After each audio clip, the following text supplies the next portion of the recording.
La ilaha illallah Muhammad Rasulullah. Allah.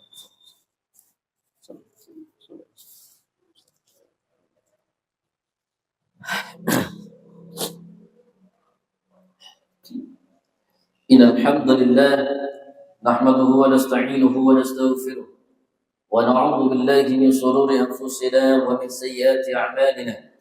Man yahdihillahu fala mudilla lahu wa man yudlil fala hadiya lahu. Asyhadu an la ilaha illallah wa asyhadu anna Muhammadan 'abduhu wa rasuluh. Allahumma shalli wa sallim ala sayyidina Muhammad wa ala ali sayyidina Muhammad. Ayuhan nas usikum wa nafsi bi taqwallah.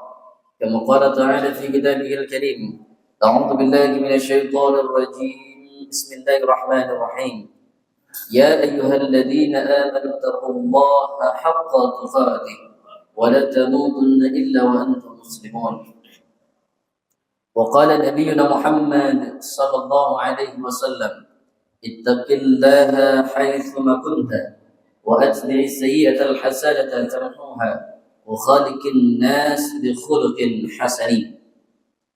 Hadirin sidang jemaah Jumat yang dirahmati Allah Subhanahu wa taala. Bersyukur dan selalu berusaha untuk selalu mensyukuri nikmat Allah Subhanahu wa taala. Nikmat yang Allah berikan kepada kita dari awal kita terbangun dari tidur kita sampai dengan kita tertidur kembali. Nikmat yang tentu tidak bisa untuk kita hitung satu persatu, sehingga kewajiban kita adalah mensyukuri nikmat Allah Subhanahu wa taala. Salawat dan salam senantiasa kita sampaikan kepada baginda Nabi Muhammad sallallahu alaihi wasallam, manusia mulia yang kelak kita sangat berharap untuk mendapatkan syafaat beliau atas izin Allah Subhanahu wa taala. Jamaah yang dirahmati Allah, pada kesempatan yang mulia ini khatib ingin menyampaikan pesan takwa daripada Allah dan Rasulnya dengan tema bersama Al-Quran menuju 2026 yang lebih baik. Hadirin jamaah yang dirahmati Allah Subhanahu wa taala, terasa ataupun tidak, maka 2025 akan segera berlalu dan kita akan masuk di tahun baru 2026. Bergantinya tahun artinya berkurang juga jatah umur kita atau jatah usia kita. Berkurang juga waktu untuk kita tetap di atas buminya Allah dan segera kita akan kembali ke dalam bumi Allah Subhanahu wa taala. Bergantinya tahun menjadi pengingat bahwa kita semakin tua, hidup kita tidak akan lagi lama dan ajal semakin mendekati kita. Maka apalagi yang akan kita cari kecuali bekal untuk menghadap Allah Subhanahu wa taala. Khatib seringkali menyampaikan wasiat di atas mimbar khutbah bahwasanya seorang mukmin atau orang-orang yang beriman kepada Allah Subhanahu wa taala tidak pernah takut dengan kematian. Tapi mereka selalu memikirkan bekal apa yang akan dibawa untuk menyambut kematian itu sendiri. Kullu nafsin dha'iqatul maut. Dan kita mengimani ayat ini bahwa setiap yang bernyawa termasuk kita manusia akan menemui ajalnya. Ajal atau kematian yang tidak bisa kita tunda atau kita dahulukan.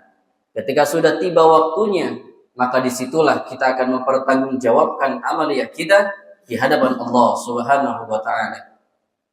Sehingga di atas mimbar khutbah ini khatib ingin berwasiat untuk diri khatib pribadi dan juga untuk kita semuanya, agar kita bisa berinteraksi lebih banyak dengan Al-Quran, khususnya nanti di tahun 2026. Mari kita memohon atau berdoa kepada Allah Subhanahu wa taala. Semoga Allah memaafkan kesalahan dan dosa-dosa kita di tahun 2025 dan juga memaafkan kelalaian kita terhadap Al-Quran. Mungkin di 2025 sedikit kita membaca Al-Quran, atau sedikit kita belajar Al-Quran, atau bahkan kita tidak pernah menghatamkan Al-Quran. Kita mohon ampun kepada Allah Subhanahu wa taala, sebab Allah telah berfirman dalam Al-Quran surah Al-Baqarah ayat 2, "Dzalikal kitabu la raiba fihi hudan lil muttaqin."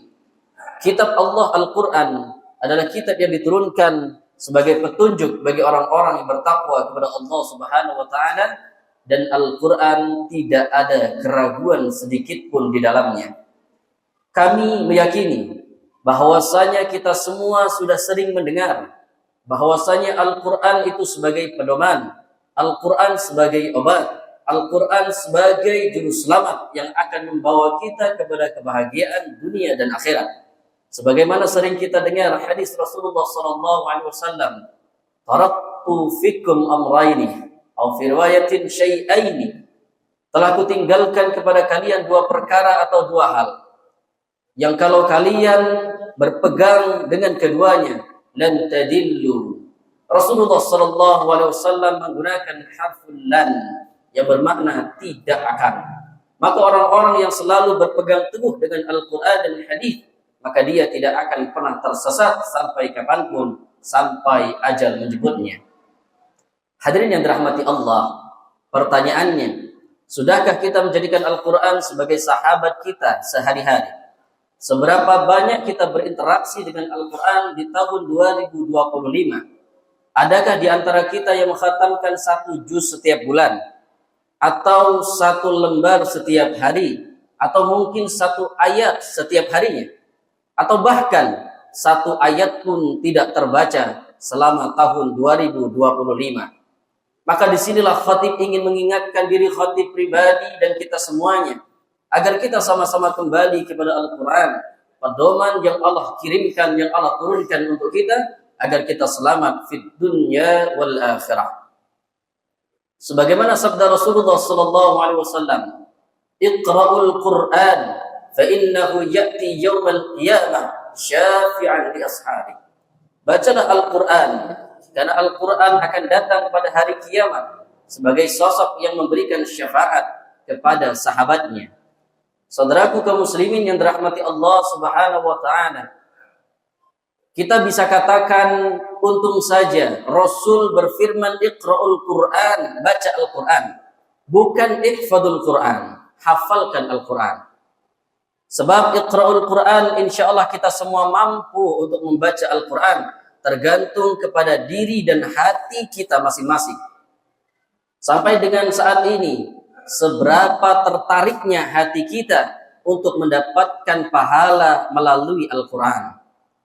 Kalau kita ingin lebih rinci lagi, dalam hadis yang lain, "Man qara'a harfan min kitabillah," siapa yang membaca 1 huruf saja dari kitab Allah Al-Quran, "falahu hasanatun," maka baginya 1 kebaikan. Dan ternyata kata Nabi, "wal hasadatu," dan 1 kebaikan itu sama pahalanya dengan 10 kali lipat kebaikan.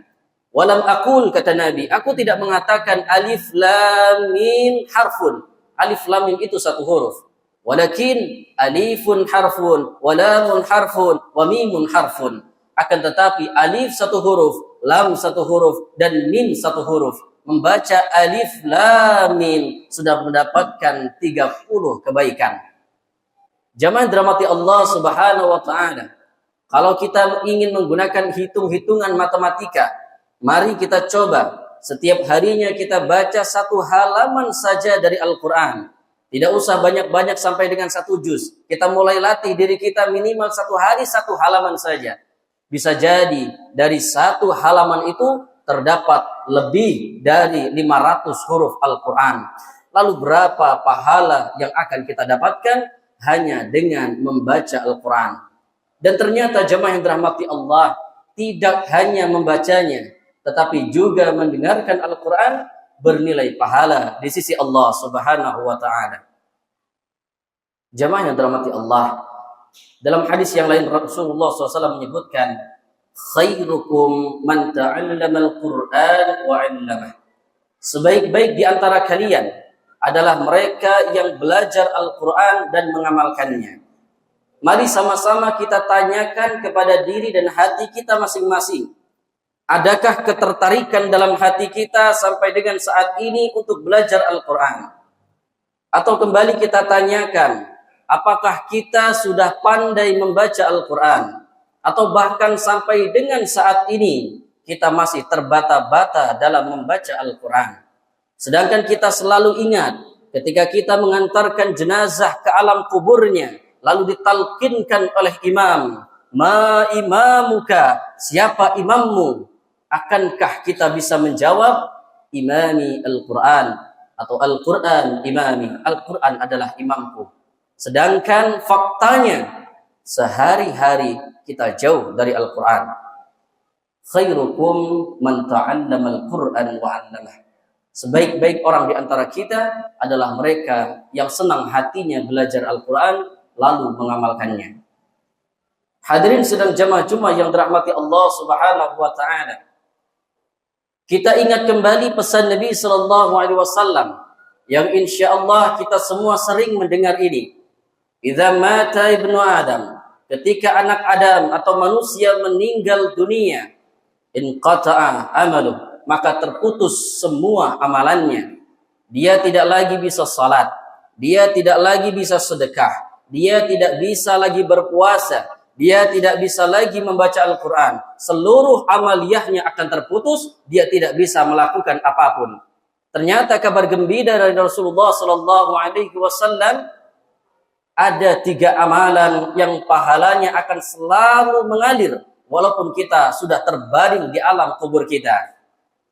Yang pertama tentu kita sudah tahu, shadaqatin jariyah. Sedekah jariyah. Wahai para dermawan, sampai dengan saat ini dari harta yang kita miliki, mana yang lebih kita banyak keluarkan untuk kebutuhan sendiri atau untuk dibelanjakan di jalan Allah Subhanahu wa taala? Sungguh mulia mereka yang memiliki hati dermawan, sampai-sampai membuat sahabat Rasul yang lain menjadi iri. Seorang sahabat datang kepada Rasul dengan mengeluhkan dirinya, "Ya Rasul, alangkah indahnya kehidupan orang-orang yang kaya.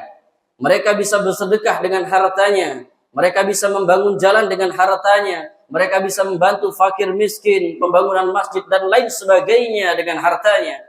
Lalu bagaimana dengan kami yang miskin ini ya Rasulullah?" Jamaah dirahmati Allah Subhanahu wa taala, selalu diingatkan oleh khatib di atas mimbar bahwasanya harta yang kita miliki, mari kita investasikan untuk kehidupan abadi kita di alam kubur dan di surganya Allah Subhanahu wa taala. Kita investasikan harta kita untuk belajar, untuk menuntut ilmu Allah Subhanahu wa taala. Al-Qasim mengatakan, Imam Malik sampai-sampai membongkar atap rumahnya lalu menjual kayunya hanya untuk menuntut ilmu.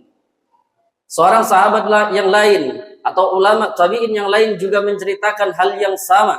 Sampai-sampai dia mengeluarkan 40.000 dinar untuk belajar dan 40.000 dinar untuk menyampaikan ilmunya.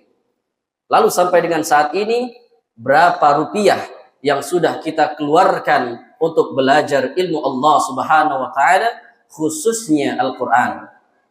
Apakah sampai dengan saat ini kita masih termasuk di antara mereka yang sayang sekali mengeluarkan harta untuk belajar Al-Quran?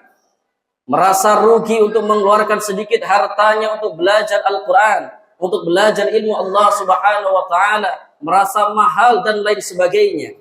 Dia sanggup makan ke restoran mewah satu hari 500.000, tapi tidak sanggup, merasa keberatan membayar guru untuk belajar Al-Quran walaupun hanya 200.000 satu bulan. Lalu kemana harta kita selama ini? Anak-anak kita, sudahkah kita investasikan harta kita sebagai amal jariyah untuk pendidikan anak-anak kita, khususnya pendidikan agamanya? Hadirin yang dirahmati Allah, yang kedua adalah ilmun yantafa'u bih, ilmu yang bermanfaat. Dari apa yang sudah kita pelajari, dari apa yang sudah kita ketahui, kita amalkan, kita ajarkan kepada orang lain. Dan inilah yang akan menjadi amal jariyah untuk kita semuanya. Maka khatib secara pribadi selalu bermohon kepada Allah Subhanahu wa taala agar apapun yang disampaikan itu menjadi nasihat untuk diri sendiri, baru untuk orang lain. Sebagaimana firman Allah Subhanahu wa taala, "Qu anfusakum wa ahlikum nar." Allah perintahkan untuk menjaga diri sendiri, perbaiki diri sendiri, perbaiki ibadah, jauhi larangan Allah Subhanahu wa taala, wa ahlikum. Lalu ketika kita sudah selesai dengan diri kita, ibadah kita sudah bagus, salat kita tidak lagi tinggal, Quran kita sudah selalu dibaca, lalu kita ingatkan keluarga kita. Perhatikan salat anak-anak kita, perhatikan salat istri kita, perhatikan ibadah mereka, karena mereka menjadi tanggung jawab kita sebagai kepala keluarga. Baru setelah itu menasehati orang-orang di sekeliling kita. Demikianlah khatib selalu bermohon kepada Allah Subhanahu wa taala agar setiap ilmu yang disampaikan bermanfaat untuk diri khatib pribadi dan kita semuanya. Kemudian yang terakhir, waladun salih yad'u lah.